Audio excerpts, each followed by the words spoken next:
Good morning, class. Mom, I'd like to welcome you and say on behalf of the entire class how happy we are to have you here. What did you call me, Mr. Banks? What I always call you, Mom.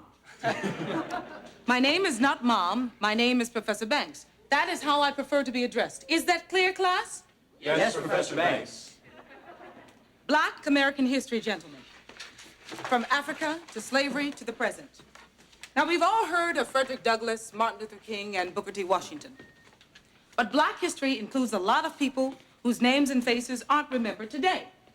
Now, how many of you have heard the spiritual sung by the slaves? I have. Now, listen to this. Follow the drinking gourd. Follow the drinking gourd.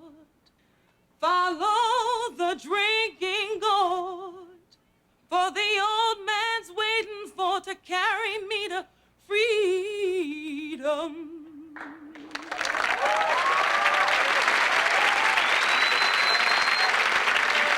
Hey, that was pretty cool. Yeah. Now, what do you suppose the purpose of that song was? Let me handle this one. For those of you unfamiliar with these spirituals, allow me to explain.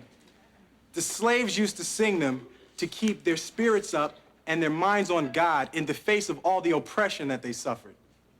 That was very well put, Mr. Smith, but you're wrong. I beg your pardon? That song was written to be used as a secret code of the Underground Railroad. Secret code? What do you mean? Well, first of all, can anyone tell me what the Underground Railroad was? Now, this one I know.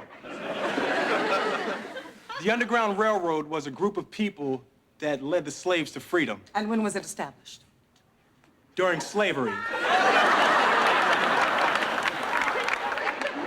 Well, that covers about 250 years, Mr. Smith.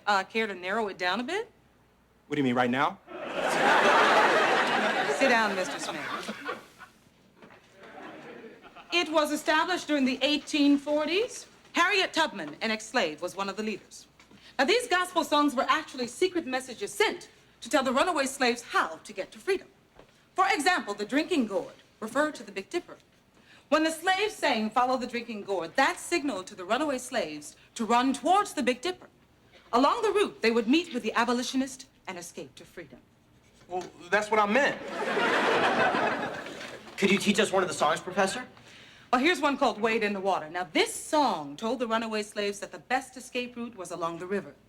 Now, late at night, these songs could be heard coming from the slave cabins along the route, guiding the runaways to freedom. Wade in the water, wade in the water, children, wade in the water. God's gonna trouble the water. Everybody join in now. Wade in the water. Come on now. Wade in the water, children. Wade in the water. God's gonna trouble the water. Wade. I didn't say swim, I didn't say backstroke, I said wade in the water.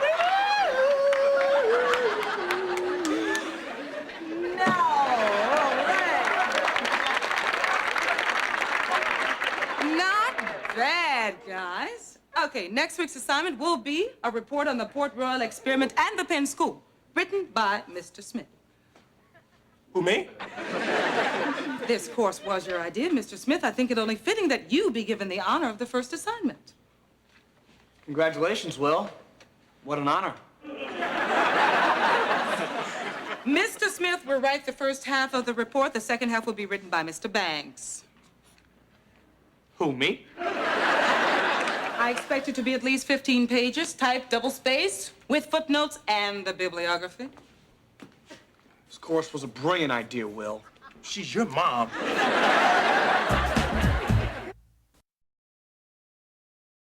I can't believe Mom picked us to do that special assignment. Word. Man, Coach Smiley never would have did that. He used to say, extra work for you means extra work for me.